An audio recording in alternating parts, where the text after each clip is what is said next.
Luiz Capelatti. A gente chama de Capelatti normalmente, né, Davi? Sem crachá é Luiz, é Capelatti, é o quê? Mas quando chama de Luiz até estranho. Eu até olho para outra pessoa, ver se tem outra pessoa no ambiente. É Capelatti. É assim que ficou mesmo. É assim que ficou, né? O pessoal costuma me chamar e geralmente até abrevia. Capela, Capê, e vai embora, cara. Então, mas Luiz ainda estou meio estranho. Luiz, em casa é o quê? Cara... Nem em casa é Luiz mais. Não é. Lá em casa é um apelido que eles chamam de Guto. Não sei porquê, mas ficou desde pequeno. Mas também não é Luiz. E no crachá tá escrito o quê? Capelatti. Capelatti. Capelatti. E o Capelatti é? Cara, descendência italiana. Na verdade, teve uma confusãozinha aí, mas o Capelatti é um ciclista apaixonado, família, palmeirense, gosta de estar com os amigos. E, cara, louco por desafios, e trabalhar para mim é mais uma extensão dessa diversão. Eu uno tudo no trabalho. Boa. Uma extensão. Sejam todos bem-vindos. Esse daqui é o No Corre com o Jota, podcast para a gente falar sobre quem está no corre no dia a dia, trabalhando, empreendendo, quem está tentando fazer acontecer. E a ideia é falar sobre esse mundo dos negócios, mas sobre os bastidores, sobre os detalhes, sobre coisas que podem ajudar você que está em casa a tocar o seu dia a dia e a levar a sua empresa, o seu trabalho de uma forma que seja mais eficiente e que a gente possa, quem sabe, ajudar a pessoa a aprender alguma coisa, né? E aqui a gente está vendo o Capelatti, nosso convidado de hoje, Luiz Capelatti, e a camisa, Clube Santu. Apresenta também o Clube Santu para quem está com a gente. Clube Santu é uma empresa que ela, na verdade, a gente fez uma extensão do nosso hobby, né? Eu e meu sócio, que é fundador da empresa, a gente somos ciclistas, a gente viu tanta necessidade, né, tanto de mobilidade no país, das pessoas gostando daquela coisa do ar livre, e de ver tanta gente que dentro do ciclismo, dentro de estar pedalando, não seja fazendo uma prova ou só se locomovendo, tendo aquela liberdade, né, que hoje você vive, principalmente quem vive em grande cidade, não tem. E nasceu o Clube Santu, que é um clube de benefícios para os ciclistas. A gente colocou dentro da empresa uma filosofia onde a gente vai ajudar a pessoa que quer se locomover, que quer ter uma mobilidade, que quer iniciar, ou quem já está no esporte, de ter uma segurança para uma empresa com vários benefícios. E também a gente presta, o carro-chefe da empresa é o seguro para bicicleta, um seguro diferenciado, onde a gente consegue unir tudo isso e ter uma comunidade bem grande de hoje, quase 100 mil cadastrados dentro da base. Então, a gente está lutando no nosso dia a dia. Vamos conhecer um pouquinho mais sobre isso, então, com o Luiz Capelatti. Eu sou o Renato Couto, estou aqui com o Davi Holanda, do Jota. Tudo bem, Davi? Tudo ótimo. Capelatti, bem-vindo no Corre com o Jota. Um prazer te receber aqui. Só pegando um gancho aqui da bicicleta, né? A bicicleta, para mim, né, ela é um instrumento de fadiga e êxtase, né? Eu acho que Deus criou a bicicleta, colocou na minha vida, e é onde eu dedico muitas horas, né? Além do Jota, eu dedico muitas horas. São 3 pilares, né? Acho que Jota, família e bicicleta, né? Então, para mim, ela representa ali, né, os meus melhores momentos. Você até mandou a frase outro dia, que é a frase que merecia você olhar para a câmera e soltar a frase. E soltar a frase inteira? Soltar a frase bonita. Posso ler inteira? Posso ler inteira. Acho que vale a pena ler. Tava filósofo da Violanda nessa daí. Essa frase é incrível mesmo. Para quem gosta de bicicleta, talvez se identifique com a frase. E então Deus criou a bicicleta para que o homem a transformasse em instrumento de fadiga e de êxtase, companheira no árduo caminho que é a travessia da vida. A bicicleta, para mim, representa muito, né? E quando eu te vejo como ciclista, amigo, e também empreendendo, né, em mobilidade, o que a bicicleta representa para ti? E ainda estendendo um pouco a pergunta, o que a bicicleta representa para ti e o que a bicicleta te traz de ensinamento para o teu negócio? A bicicleta, na minha vida, ela entrou e ela mudou tudo, né? Porque eu conheci um esporte que me entregou felicidade, amigos, juntou com viagem. Então você acaba mudando-se de vida, você vira uma pessoa muito mais diurna e me traz é uma válvula mesmo de escape, porque ela me mantém muito no equilíbrio, né? Que a bicicleta não é só você sair e pedalar, né? Pra gente que pelo menos gosta muito de bicicleta. E fazendo um paralelo com a minha vida, e a gente sabe que quem, né, assim como o Renan, quando a gente está numa montanha daquelas que você olha, você já está cansado e você olha lá para cima, e você fala, nossa, eu vou ter que chegar lá em cima, e às vezes não é brincadeira, né? Você confunde a nuvem com o topo daquela montanha, você vê 30 quilômetros, e eu olho isso muito como a minha vida, como a vida do empreendedor. Eu falei, caramba, né, eu consigo, eu vou chegar lá. Então ela me mantém um foco onde, mesmo cansado, mesmo com todos os desafios que você tem, mesmo com tudo que você já passou, você teve a resiliência para chegar ali, porque não é porque você está naquele lugar, assim como na empresa, como na sua família, ninguém olha o que você já passou, as dificuldades para você estar ali, que você chegou ali, o quanto que você teve que lutar para estar ali, e o quanto que você vai lutar para chegar até o final, para que você chegue no topo, né? E assim é a vida, assim é o mundo do empresário, né? O Instagram, ele te mostra, né, fazendo uma alusão com a bicicleta, o Instagram, ele te mostra o topo da montanha, né? E a bicicleta é o caminho. Então, o caminho é muito, muito difícil, né? Então, quando você está lá no topo, você tira aquela foto, todo mundo vê aquela foto bonita, aquela foto de sucesso, só que o caminho para chegar lá, ele foi bem difícil. Eu encaro muito a bicicleta como sendo o meu caminho, o meu desafio, o meu desafio pessoal, né? Não é para ganhar de ninguém ou mostrar para ninguém, é o meu desafio pessoal. Então, isso me torna muito mais resiliente, focado. E aí algo que veio da sua vida pessoal, mas que passou a ser a sua vida profissional também. E que misturou tudo. Eu não sei quanto que vocês acreditam naquela história de trabalhe com o que você gosta, que você não vai mais precisar trabalhar. Não sei se vocês acreditam nisso, mas do seu ponto de vista, Capela, você já trabalhou no mercado em outras áreas e aí, em determinado momento, você entrou como empreendedor, investindo, trabalhando numa empresa ligada ao meio da bicicleta. Acho que muita gente em casa tem isso, seja a área que for, uma área que tem a ver com esporte, ou que tem a ver com tecnologia, ou com o que for, muita gente acho que gostaria de empreender na própria área.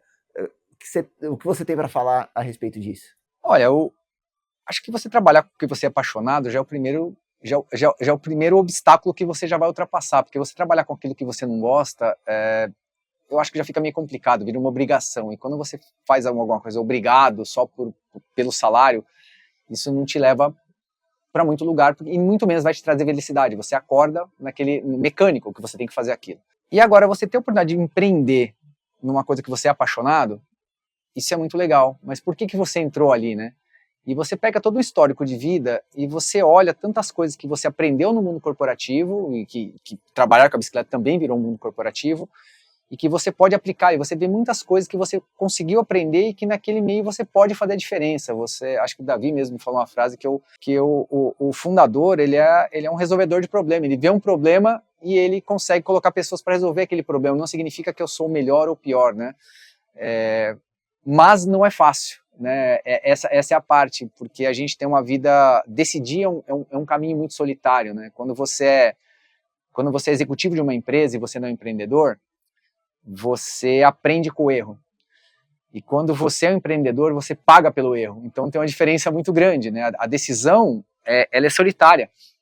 Então você tem que tomar uma decisão difícil e você tem que conviver com o medo de errar, você tem que conviver com as suas emoções, você tem que conviver com aquele problema, né? Que no final do mês, quando você é um executivo de uma empresa, o final do mês significa o recebimento de um salário. Na vida do empreendedor é diferente, você tem uma folha, tem famílias dependendo de você, então você tem que pagar o salário. Então você acaba tendo um desafio e uma pressão em você, que você tem que suportar aquilo, porque quem quer empreender, mesmo com o que gosta, e não entra sabendo que você não pode misturar a vida pessoal com a vida profissional, e que você vai ter obrigações, e que pessoas vão depender de você, e que os desafios eles vão vir, e você vai estar na maioria do tempo solitário. Esse é um desafio que você tem que saber, mesmo sendo apaixonado, porque você não vai entrar ganhando, e se você empreender no negócio achando que você vai viver de propósito, e o dinheiro vai aparecer, e a conta ela vai ser paga porque você gosta, e você sabe fazer bem feito, talvez você tenha que repensar. A vida do empresário é um pouquinho diferente, mas é muito gratificante. E empreender dentro do que você gosta ajuda a aliviar um pouco o peso dessa responsabilidade que você está falando?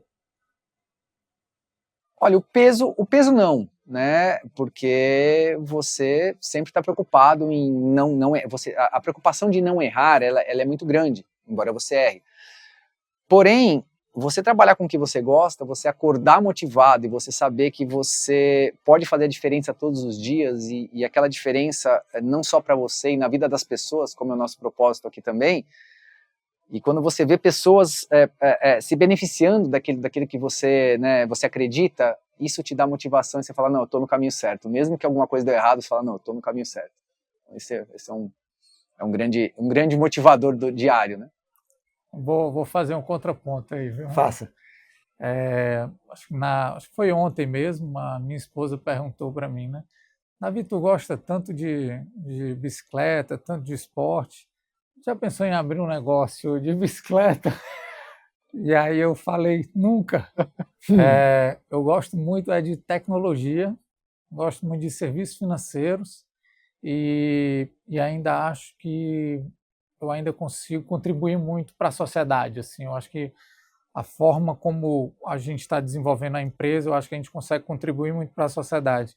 E o gostar de bike, eu falei, a bike eu só gosto para gastar. Eu não quero ganhar na bike. E aí, então, mas tem uma frase assim,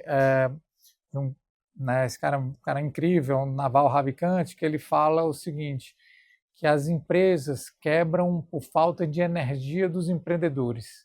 Óbvio que tem N motivos, mas no final do dia o que ele está falando é o seguinte, você de fato tem que ter aquela paixão e gostar do que faz para dar certo. Aí nisso eu acredito muito. Então eu tenho muita paixão pelo que faço, que é AI, né, tecnologia e serviços financeiros. Até essa energia de acordar todos os dias e ter a disciplina e a consistência, né, o show-up assim, todos os dias na empresa. E é isso, você falou que gosta da tecnologia, mas a bicicleta é uma coisa que você gosta, mas o seu trabalho te permite estar na bicicleta no seu tempo livre.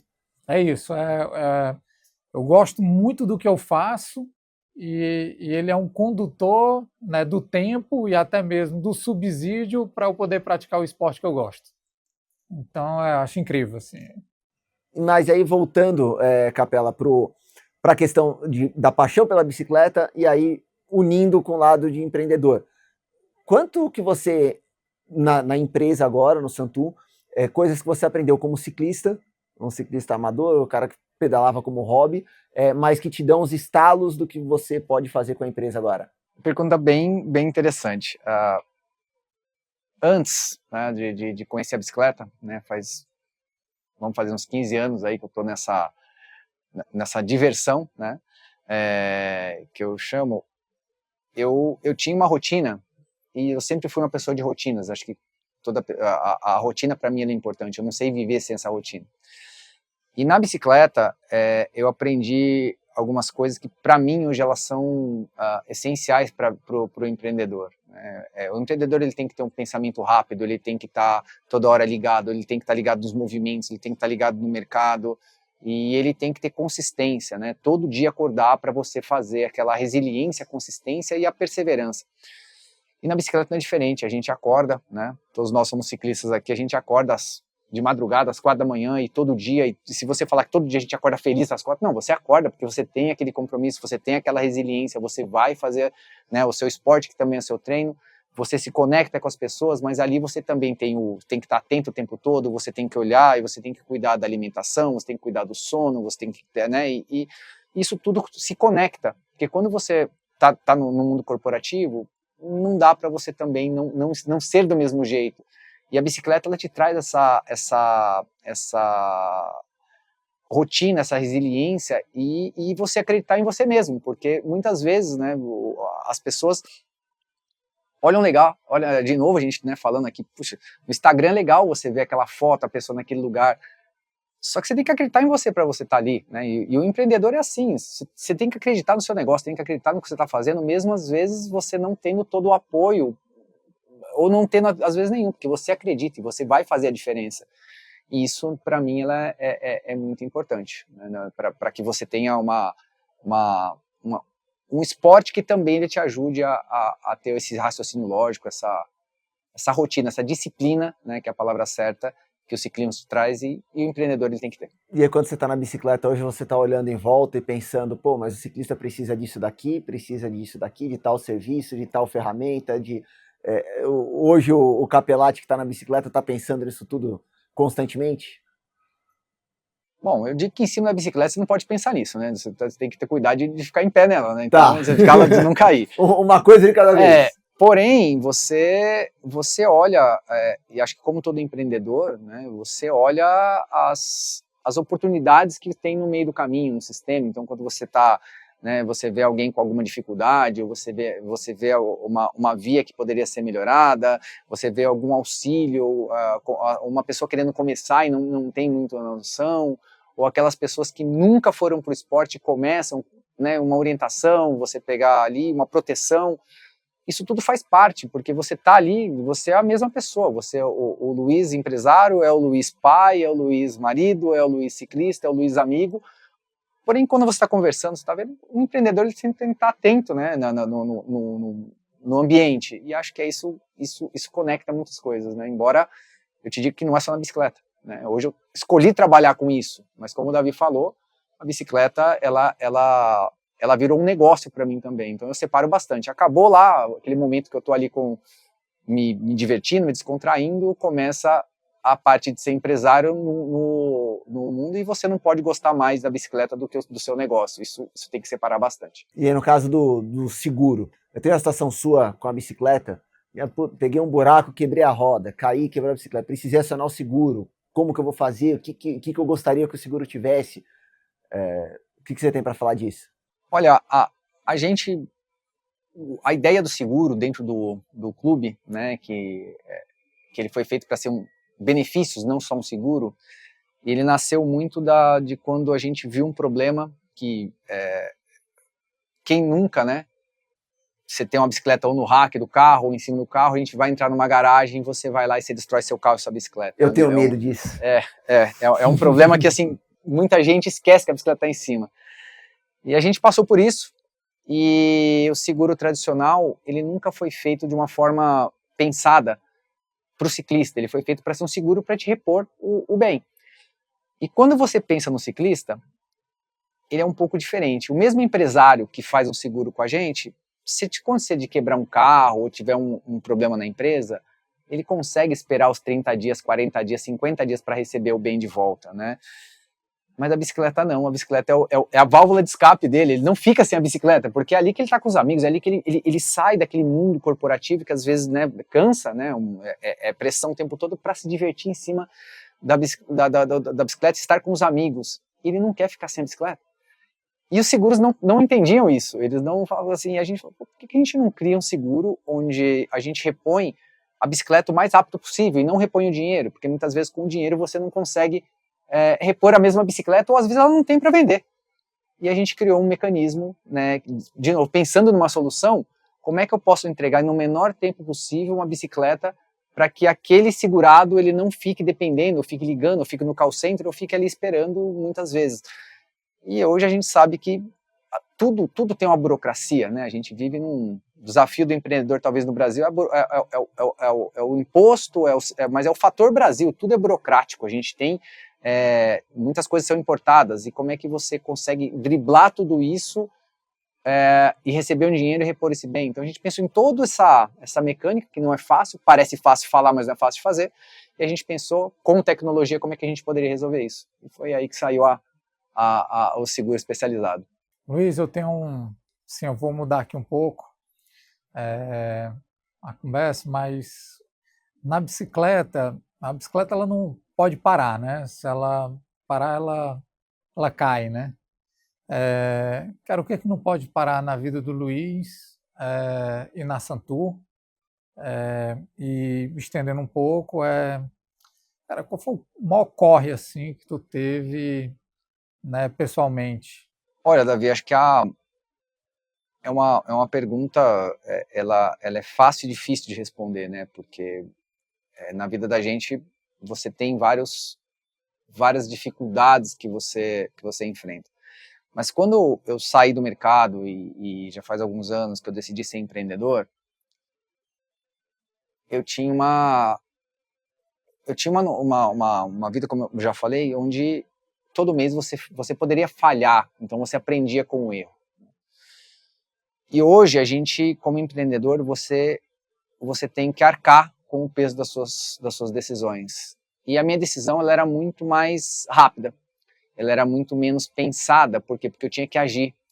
E hoje, mesmo tendo a velocidade que eu tenho que ter para tomar no negócio, hoje você tem que ser mais resiliente, você tem que pensar melhor numa decisão, porque hoje o meu maior peso é ter famílias que dependem da gente para poder pagar suas contas, né? E hoje essa talvez para mim seja a maior mudança de chave, porque não é simplesmente você fazer um negócio e aquele negócio ser lucrativo, não, você tem responsabilidade, que você deixa de ser o pai de família, uma pessoa que paga suas contas, para que você também seja o provedor também, né? E você ter essa oportunidade que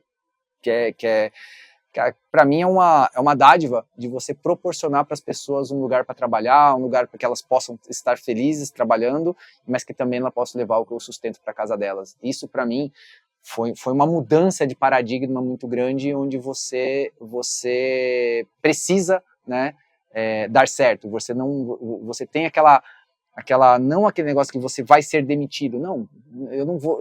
É um negócio que todo mundo fala, você é dono do meu próprio negócio. Pô, é bonito. Você não vai ser demitido, não tem chefe para você, mas talvez esse paradigma, é muito mais difícil você ser o seu próprio chefe. Então essa mudança para mim de pensamento, ela me fez refletir tão só nos negócios, mas ela também voltou para a minha vida, das decisões que eu tenho que tomar para que as coisas continuem andando, né? Então isso para mim fez muita diferença no mundo corporativo. Desculpa, Renan, tem um livro que eu lembrei na hora que eu estava falando, que é Profit First, e no livro fala o seguinte, que 50% dos empreendedores morrem, né, a cada 3 anos, né? Esse dado ele varia muito, né? E os outros 50% não, né? E aí no livro ele traz o seguinte, que os 50% que morrem a cada 3 anos são os sortudos, porque os outros 50% vão passar o resto da vida sem dormir, e sem dormir direito. Então, é uma outra forma de ver. Esse é um livro incrível, eu super recomendo para todo mundo aí que empreende. Muito legal. É isso mesmo. A gente não mentiu, não. Quanto tempo demorou para essa transição sua, assim, pensando em quem está numa grande corporação, está numa grande empresa, e que de repente quer sair, quer empreender, quer começar o próprio negócio, é um choque grande? Olha, quando você sai, você teve você vai empreender, você é convidado, como na primeira vez que eu fui empreender, eu fui convidado a ser sócio de uma empresa. Acho que na primeira reunião você já entende o que aconteceu, né? Porque numa empresa você defende um budget para fazer alguma coisa, uma ideia, aquilo é aprovado no comitê ou não, e você vai e faz. Pô, mas quando você vai empreender, cara, é uma startup. Né? Você é o planejador, você é o cara que aprova, você é o cara que executa, e aí você já toma um belo de um choque de realidade. Então, assim, você não tem aquele budget para gastar. Não, o budget é você que tem que fazer, o budget que você tem que executar. E um grande problema hoje da maioria, não digo todos, dos empreendedores, é que você lida com muitas pessoas que estão começando, pessoas que estão aprendendo ali com você. Você não tem aquele time porque você não tem condição de pagar, né, um time para fazer tudo aquilo. E esse é um desafio do empreendedor, conseguir alocar, contratar as pessoas certas, manter as pessoas motivadas dentro da empresa e que acreditem no seu sonho, porque no começo é sonho, né? O empreendedor, acho que o grande desafio do empreendedor, né, e do CEO é que você venda os seus sonhos para que todo mundo sonhe junto com você. E você cai nisso na realidade, porque no mundo corporativo não é assim. No mundo corporativo você defende uma área, uma ideia, e você tem o seu sucesso ali, você ganha o seu bônus. E no mundo do empreendedor, mesmo você tendo toda aquela ideia e sabendo como fazer, você cai na realidade na primeira reunião que você não tem budget para isso. Como é que você tem que fazer? Como é que você vai ser criativo ao ponto de fazer a mesma coisa com menos ou com menos pessoas, com um time reduzido, ou você mesmo próprio, né? Talvez isso para mim foi um choque, e acho que aí é a grande divisão de quem quer continuar empreendendo, quem entende já desde o começo, que o Davi falou, né, que é começar a não dormir, mas está acordado no outro dia motivado, né? Foi a grande realidade que eu encarei logo nos primeiros dias. E só para ilustrar para quem está ouvindo aqui, quando a gente fala dessa diferença, a gente está falando que tamanho de empresa? Olha, no meu caso hoje, a gente tem 40 funcionários.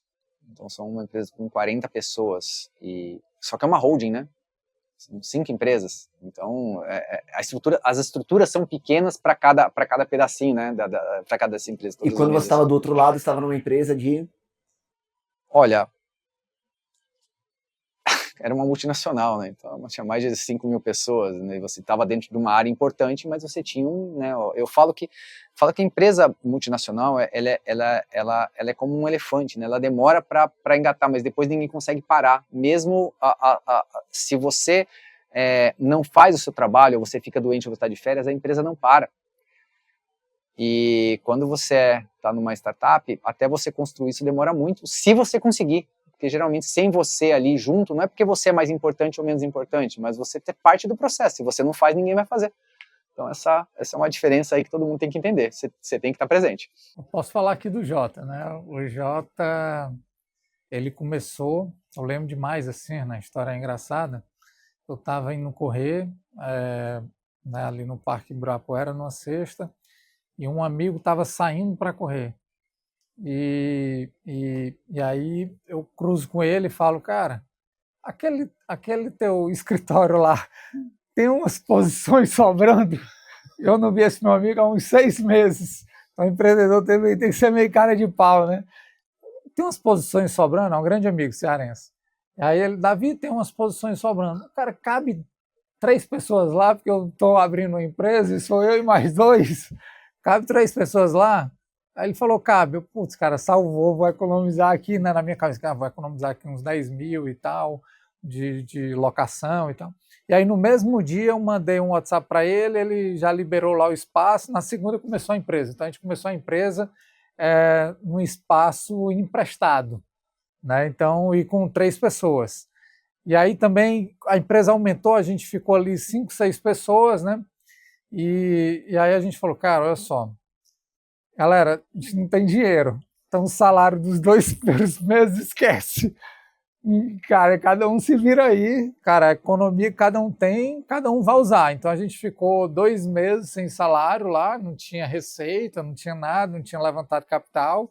Então, cara, cada um se vira aí com as economias que tem. E aí, só me alongando um pouco, aí a gente falou, cara, agora a gente levantou capital, a gente está com 6, 7 pessoas, a gente está ocupando mais cadeiras no escritório do meu amigo do que a quantidade de colaboradores que ele tem. Está na hora de a gente sair, né? Aí a gente alugou um espaço, e quando a gente alugou um espaço, estava no inverno. A gente falou, pô, aqui é incrível, cara, mudamos de patamar de vida e tal.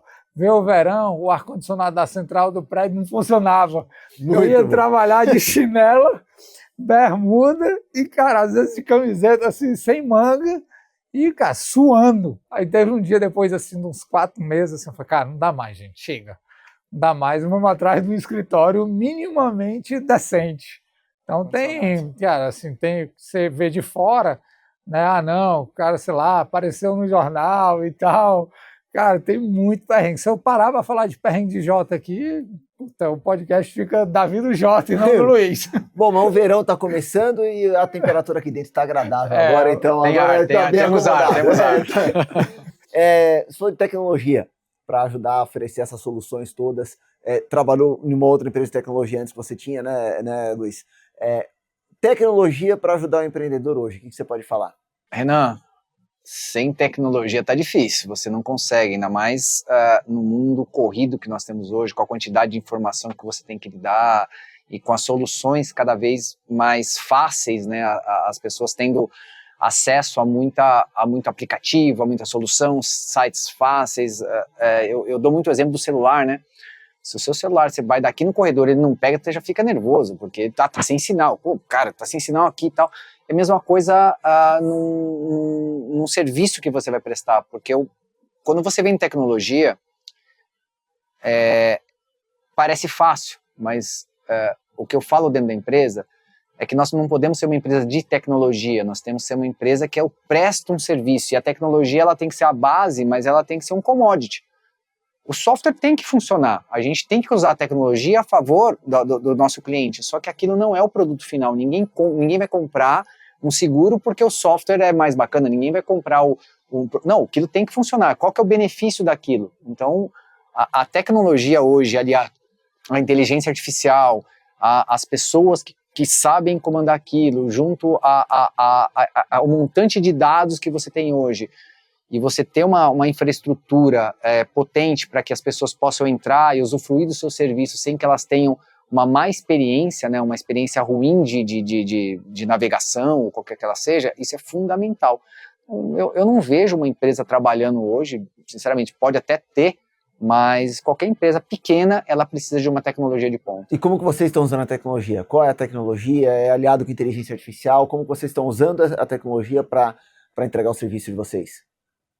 Nós construímos o próprio software, então a gente não contratou o software em nenhum lugar, então esse foi o maior, foram 3 anos ali a mais, né, até, eu só falo que o software não para, né, a gente todo dia tá melhorando, e quando a gente vê que está obsoleto, você troca, mas no começo a empresa, ela pegou tudo que ela tinha, né, e acho que a outra coisa importante falar na vida do empresário, que o empresário que ele vê ali o final do mês, na hora que você tem os recebíveis e ele não se preocupa que aquilo às vezes, ou muitas vezes, ou se não é obrigação, você tem que reinvestir, e no nosso caso a gente ficou sem Prolabore muito tempo também, para poder reinvestir no software, porque se a gente sabia que se não melhorasse o software, você não teria muito sucesso.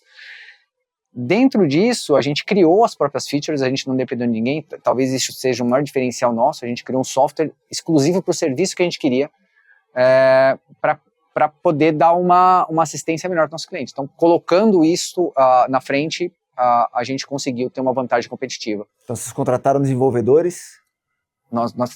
A gente contratou como sócio, né? Como então, sócio, os desenvolvedores hoje são nossos sócios. Então, assim como os advogados, a gente não tinha dinheiro.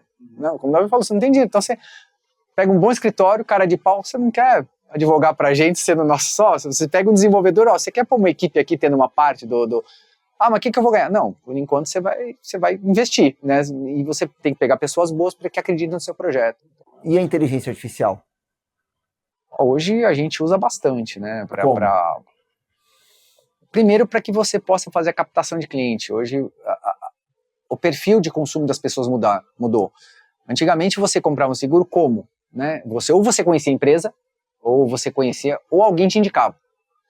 Hoje em dia as pessoas estão invadidas de informações o tempo todo, você tem que estar onde as pessoas estão lendo. Então a inteligência artificial já ajuda muito a gente a entender onde é que está o mercado, onde é que está o nosso cliente, como é que a gente pode mostrar o nosso serviço, ou às vezes para pessoas que não nos conhecem, né? Esse é um primeiro fato. E a segunda coisa que eu acho que isso hoje ela está sendo um divisor de águas. Antigamente, para você fazer um aplicativo, um site, um software, ou fazer uma melhoria no seu software, você dependia de desenvolvedores ali e ficava um tempão fazendo isso. Hoje você faz código de programação ou revê um erro no seu software muito rápido com inteligência artificial. Dentro da tecnologia, isso é um divisor de águas. Hoje o programador ele tem que saber usar a inteligência para poder ser mais rápido. Então, coisa que a gente demorava às vezes 3 meses para consertar ou colocar uma feature, hoje você coloca em menos de um dia. Então a IA ela foi um divisor aqui para que a gente ganhasse escala muito rápido. Encurtou os processos. Muito. Eu acho que a inteligência artificial ela vai ser cada vez mais, né, invisível. Hoje se fala muito nesse acrônimo ali, IA, mas ela vai estar cada vez mais na jornada das pessoas e dos empreendedores de forma invisível, né? Então, um exemplo, né, no próprio Jota, tem um cliente nosso que ele é, trazendo aqui um gancho aqui para o Luiz, que ele é corretor, né, e aí o que ele faz? Ele manda as propostas que as seguradoras geram, ele manda para dentro do Jota e pede para o Jota fazer uma tabela comparativa. O Jota faz essa tabela comparativa, ele manda essa tabela comparativa para o cliente dele, junto com as propostas da seguradora. Então, a proposta da seguradora ela é super grande, né? Ela vem em 3 páginas. Cara, quem tem saco de ver aquilo? E o Jota vai lá, resume e manda o cliente do nosso cliente, né? Então, ela vai estar cada vez mais presente de forma invisível. Já é invisível para vocês? Falo que ainda não. Né, eu costumo falar e aprendo muito isso, faço muito curso de inteligência artificial. Hoje quem falar que domina a inteligência artificial, você corre dessa pessoa, porque a inteligência artificial ela é muito grande, então ela não é uma coisa, hoje ela ficou notória porque né, o ChatGPT ele acabou trazendo para as pessoas o conhecimento, só que ele é muito mais profundo que isso, né? Hoje o sistema inteiro, a base do sistema feito com a inteligência artificial, ela é muito ampla. Mas a gente tenta usar e aprender, né, e teremos novidades em breve por aí, porque a gente vem aprendendo a utilizar isso ao nosso favor, mas como o Davi falou, é uma coisa invisível, né, a gente tem que procurar usar da melhor forma possível. Vocês dois já se depararam com problemas também que vieram da inteligência artificial? Assim, eu vou dar uma filosofada aqui. Ainda pegando esse gancho da última pergunta, eu acho que a gente vai dar risada da inteligência artificial quando a gente tiver daqui a 5 anos. Se você me perguntar, cara, como é que era a inteligência artificial em 2025, imaginando que a gente está em 2030, a gente vai dar risada. A gente vai falar, cara, não é possível que ela não fazia isso, nem isso, nem isso, nem isso, bem feito, né? Então esse é o primeiro ponto. Acho que a gente vai dar risada e vai ter vergonha de como a gente utilizava a inteligência artificial. Que nem a gente dá risada de como era a televisão quando a gente era pequeno. Quando eu era pequeno, Perfeito. Quando eu, enfim... Aquele tubão que tinha que se levantar e tal. Girava o negocinho lá. A gente vai dar risada. E aí uma outra coisa, a gente vai perguntar assim, cara, como é que a gente viveu tanto tempo sem a inteligência artificial? A gente vai olhar assim, cara, a gente vivia na idade da pedra. E só que a gente vai conseguir entender a idade da pedra, porque ela vai ter só de 5 anos de diferença, e não milhares de anos, né? Então essa é a primeira coisa. A segunda, que eu acho assim ainda sobre a inteligência artificial, ela ainda não adentrou ainda nas vidas das pessoas. Ela vai adentrar de forma invisível. Então, imagina o seguinte, você ter automação de tudo dentro da sua casa. Então eu brinco eu brinco com meu pai, né? Que eu falo assim, cara, tem 2 coisas que são infinitas, né? Eu falo assim, cara, eu falo para ele, né? Impostos que você vai pagando e louça suja, né? Que não se acaba nunca, né? Aquele negócio, eu falo, cara, imaginou você ter um robô dentro de casa, que ele vai lá, limpa a sua casa inteira do jeito que você quer, cozinha do jeito que você quer, deixa seu quarto todo arrumado, e aquilo você só deu um comando, ó, limpa minha casa e faz minha comida. O robô para limpar a casa já tem. A gente vai dar risada dele, porque ele ainda é um robozinho ali e tal, a gente vai dar risada dele. Mas enfim, eu acho que a inteligência artificial ela ainda vai adentrar muito, muito ainda na vida das pessoas. Eu acho que a gente está vivendo só 1% dessa revolução, né? Nem evolução. Para mim, a maior era da tecnologia, assim, tranquilamente, dos últimos 100 anos. Você falou da programação, Capelati. Eu não sei ler o código. Você tem algum exemplo de alguma coisa que você olha hoje, mais palpável para alguém que nem eu? Você olha, pô, mas a gente está fazendo isso com IA, a gente não fazia antes. Tem alguma coisa assim que você se deparou? Como que a gente fazia sem ter a IA antes? Olha, eu te falo de uma forma que talvez seja bem prática de se pensar, né? Antigamente, quando você falava, pensa que você quer fazer um jogo de videogame ou um aplicativo. Fala, Renan, me faz um jogo de videogame. Se eu te falasse isso há 1 ano e meio atrás, 2 anos, você ia pensar para mim, cara, eu vou ter que contratar uma equipe, né? Tá bom, vamos fazer um jogo.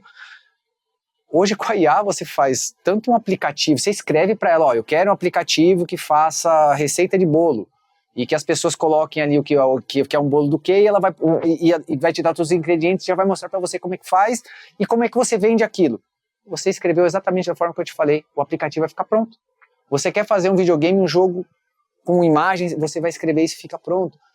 Então, a IA está proporcionando para as pessoas que não entendem de programação, você ter um mundo no code, um mundo onde você precisa pedir, saber pedir e não saber programar. Essa talvez seja uma das grandes diferenças para pessoas comuns, né?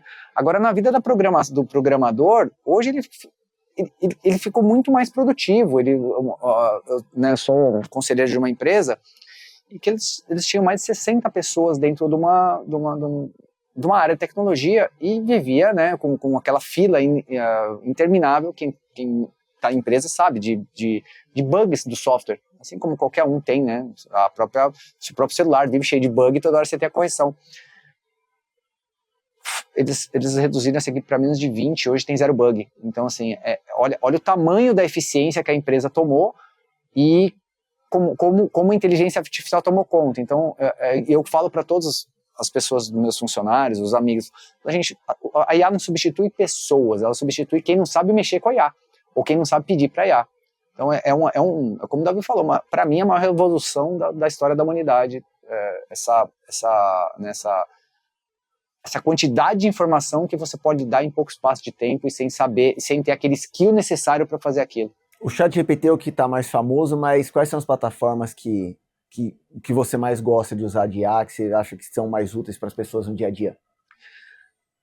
Eu uso o ChatGPT como se fosse um consultor sênior. Então eu bato muito papo com ele, eu troco ideias com ele. Para dentro da empresa, a gente já tem umas plataformas que a gente contrata, mas com segurança de dados, né? Então você pode contratar o próprio ChatGPT, mas eu gosto muito de usar o Manus. O Manus, para mim, é uma inteligência assim que, se você tiver que comparar, você tem 10 contratos e você precisa analisar os 10 para te dar um feedback, outras IAs, elas geralmente vão te dar uma informação equivocada ou elas não conseguem processar. E o Manus é muito legal fazer isso. E para produção de conteúdo, de matéria, o Claude, para mim, é um dos melhores que tem. Mas, assim, é uma infinidade. Hoje tem empresas que hoje, né, dentro da empresa, 2 empresas brasileiras são muito legais para quem está começando e não tem, porque se você for pagar cada IA para pessoa física comum, você vai gastar, né, uma fortuna. Hoje você tem a Adapta, que eu acho bem legal, sou usuário da Adapta. E além da Adapta, a gente usa lá na empresa a Pareto. A Pareto é uma empresa, ela é brasileira, ela é muito grande também, e ela consegue te dar um custo-benefício muito bom. Ela tem um curso completo, assim como a Adapta também, aí os dois são grandes. Ela consegue te dar um curso de como utilizar as melhores IAs e como você fazer prompt, enfim, para quem está começando, eu recomendo muito fazer esses cursos. E você pode ter uma amplitude de IAs ali, né, o DeepSeek, o próprio Claude, o ChatGPT, dentro de um mesmo pagamento, pagando uma quantia fixa por mês e tendo essa oportunidade de usufruir, até mesmo de aprender e até alavancar. Assim, para quem está começando, eu indico bastante. Mudando um pouco de assunto, para a gente dar um pouquinho de risada também, todo mundo passa por algum perrengue na vida pessoal ou na vida profissional. Você, enquanto empreendedor, qual foi a história que hoje você dá risada, hoje você respira aliviado, mas que você passou um apuro na hora? Olha, tanta história que eu vou contar, né, uma aqui que de repente marcou bastante e que, para mim, hoje eu dou risada porque a primeira vez foi marcante, né? Você sai do mundo corporativo. A primeira vez, tem mais de um. Você sai do mundo corporativo, você tá ali com todo o seu planejamento de viagem, financeiro e outra coisa, e a gente vai para uma reunião, né, e fala assim, galera, vamos fazer uma reunião importante hoje e tal, e eu, né, era sócio da empresa, mas eu fui para uma reunião, e aí o pessoal chegou na reunião e falou assim, galera, é o seguinte, a gente tem uns compromissos aqui que a gente tem que assumir e, bom, já que a gente né, tá todo mundo aqui no mesmo barco, a gente vai ficar 3 meses sem salário. Eu olhei e falei, primeira vez, né, você falou assim, peraí, eu vou viajar, tenho planejamento, né, eu já tinha gastado bastante das minhas economias para empreender, eu não estava esperando que aquele mês, e foi uma decisão que para mim, né, na verdade, a gente não hesita de tomar, porque você tem que, né, foi explicado, tinha que ter ali. Hoje eu dou risada, porque isso para mim virou comum, porque se você vai ter ou não ter alguma coisa ali de recebível, isso para o empreendedor, a gente já vê do jogo, é claro que a empresa vai crescendo e você não passa mais por isso, mas a primeira vez, eu lembro que eu saía, eu cheguei para as outras pessoas e falei assim, a gente foi tomar uma cerveja e falou, meu chapa, a vida aqui vai ser um pouquinho diferente, né? Então a gente brincou com isso na época. Hoje a gente até dá risada, você lembra, tal, porque depois a gente lembra da empresa, de onde você foi, onde é que você chegou, E a gente, você lembra daquela primeira vez, cara, que a gente na verdade, a empresa estava começando e você não sabia que você, né, aonde você chegar e em quanto tempo você chegar. Você trabalha para isso, mas a gente hoje conta virou uma piada interna, né? Você falou, você lembra daquela vez, depois, né, que a gente atingiu um certo patamar, que a gente não tinha salário e como é que todo mundo olhou para a cara do outro e falou, então essa talvez foi uma primeira grande lição do empreendedorismo. Ficar sem salário. Exato. Reinvestir. E aconteceram outras vezes depois. Mas para quem está empreendendo, acho que muita gente deve se ver na situação, empresa grande ou pequena ou média, de não, esse mês não vai entrar nada. E tem gente em volta que depende de você, ou que te acompanha, ou que se preocupa com você. E essas pessoas vão falar, mas é assim mesmo? Tá errado, já larga a mão disso. Teve outro caso aqui, né? Não foi comigo, mas o founder da empresa, né, que a gente trabalhava, ele realmente aplicou tudo que ele tinha na ideia, tudo, assim, all-in, vendeu tudo que ele tinha, estava realmente, vendeu carro, vendeu tudo, estava indo, só que ele não contou nada para a empresa, ele era o presidente da empresa, ele colocou tudo ali. Aí chega um funcionário na frente dele, né, para pedir aumento e ele, aquela situação, né, você tem que lidar com aquilo. E ele estava indo de condução e estava levando, né, lanche de casa, porque estava realmente. E depois, quando a gente, né, estava no outro patamar de vida, né, conseguindo não levar o lanche de casa, ele contando essa história que o funcionário virou para ele: você não sabe o quão difícil que é pegar um ônibus e vir aqui todo dia. Ele falou, e ele estava indo a pé, tinha dia que ele tinha que ir a pé. Ele falou, cara, eu realmente não sei o que você está passando, mas é a vida do empreendedor. Às vezes você acredita tanto na sua ideia e você vai fazer aquilo acontecer, que o empreendedor ele acaba não tendo medo cara, vai dar certo, e você vai ali, e muitas vezes quando você só tá do outro lado, você não sabe. Agora, quando você pergunta, cara, você não sabe o que eu tô passando, o empreendedor, ele às vezes olha para você e fala, esse cara fez acontecer? Fez, virou e ficou muito bem. Então, assim, mas hoje é uma história que ele conta. Mas ele falou que na época não era engraçado de contar, porque ele tem que, né? Tem nome? Ou não pode contar o nome? Cara, eu prefiro não expor o nome, mas é uma história bacana de se contar. Não, justo, mas é isso, a história é legal, né, Davi? Não, muito legal, cara. Vou contar tu falou aí, eu lembrei de um perrengue super pragmático da área de tecnologia do Jota. Não tô assim, aqui no Jota todo mundo é sócio, né?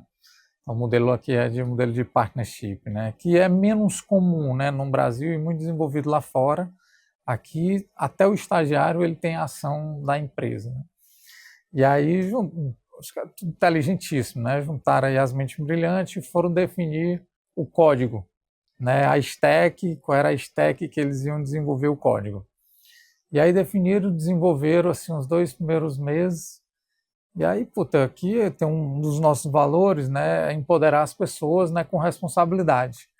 Aí, passado 2 meses, eles vieram me falar o código que tinha, a stack, né, do código. Aí eu falei, pode jogar tudo no lixo. Com essa stack, não, pode jogar tudo no lixo. Aí teve um que disse, Davi, eu vou embora. Ou disse, Davi, eu vou rasgar meu contrato. Davi, se eu contar isso para alguém na rua que tu tá falando, todo mundo vai dar risada de ti. Pode rasgar o contrato, pode ir embora, pode contar na rua, mas com essa stack no Jota, não. E aí, enfim, eles depois repensaram e definiram, que eu achei muito nobre, foi por uma stack que nenhum sabia desenvolver. E aí o Jota nasceu 2 vezes. Nasceu em outubro, a gente matou, e nasceu dia 24 de janeiro com a stack nova. Então, só contando um perrengue assim da área de tecnologia, né? Mas tem inúmeros perrengues assim, engraçados. Para a gente começar a arredondar a conversa aqui, Capelati, 2 perguntas que a gente vai fazer para todo mundo que vier. Uma é uma dica de um livro, de um filme, de um podcast, alguma coisa que você viu, assistiu, leu e que te ensinou algo que foi valioso para sua carreira. Cara, foi no momento de um perrengue que eu vi um livro. Ele é um livro para mim que ele é um livro para você, não é um livro que você lê, você tem que pegar um lápis, e não é um livro de um dia só.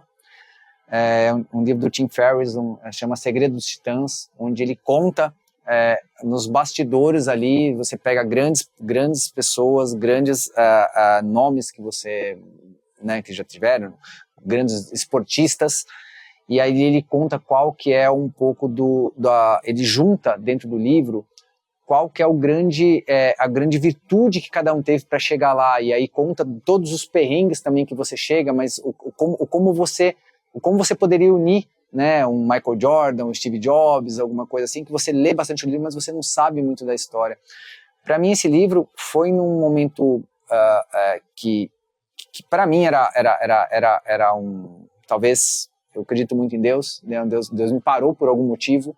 Eu tive um problema de trombose que deu um engolir e tal, eu estava no hospital e falei, eu vou ler alguma coisa, vou ler um livro, eu estava internado, e ali eu comecei a ler esse livro, e ali me deu muito insight. Então eu recomendo bastante esse livro para quem está, às vezes não entende, as histórias são contadas, são só as histórias do sucesso, e como você chegou lá, e você acha que aquelas pessoas são inatingíveis, ou são algumas pessoas inalcançáveis, que você não pode fazer, e ali você tem um conjunto dessas pessoas onde você vê ali a construção, né? Eu recomendo bastante a leitura. Repetindo o nome? Chama Segredos do Titã. Segredos dos Titãs. Tem em Brasil, eu li em inglês, mas tem em português agora também, acho bem... Mas tem que ler com lápis na mão, não é uma leitura fácil, que você vai chegar, ler um livro e tal, lê e anota, porque tem bastante coisa ali. E qual que é a dica de ouro, qual que é uma aposta de futuro aí que você acha que pode ajudar quem está ouvindo esse podcast? Bom, uma dica de ouro talvez seja uma frase já meio muito, né, feita no Brasil, assim, né, eu falo, né, uma engenharia de obra pronta, porém ela é muito verdadeira, né.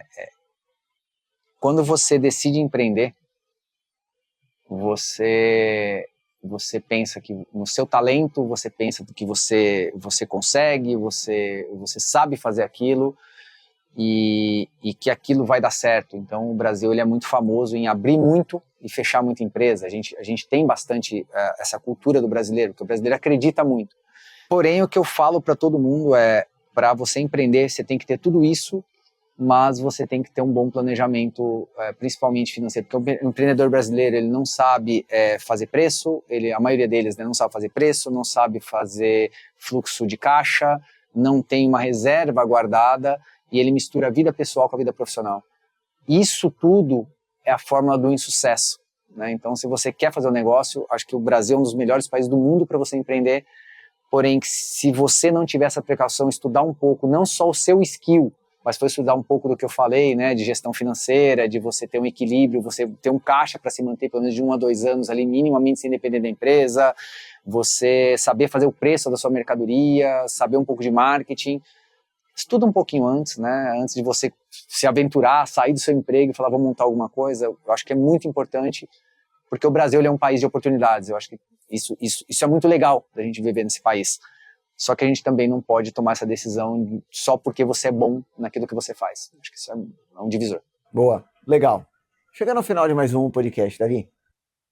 Eu queria só agradecer sua vinda e resumir o que você falou, né, que é a capacitação, né? Então, o empreendedor, ele via de regra, ele começa com a habilidade que ele tem, né? Então, se ele corta cabelo, né? Ele começa cortando cabelo, daqui a pouco ele vai e monta o salão de beleza, né? E aí, nesse processo, que é essa virada de chave, ele tem que procurar se capacitar e tem muito material, acho que hoje disponível, de capacitação, né? Então, tem uma capacitação mínima, super recomendado para dar esse próximo passo, né? De especialista para empreendedor. Então, obrigado, Luiz. Obrigado por compartilhar os momentos conosco. Obrigado, senhores. Davi, Capelatti, valeu também você que acompanhou com a gente aqui no Corre com o Jota. Mais um podcast para você que está aí no corre do dia a dia, empreendendo, trabalhando, lutando e quem sabe tenha aprendido aí, escutado boas lições do Capelatti que possam ser úteis para você também. Até o próximo episódio.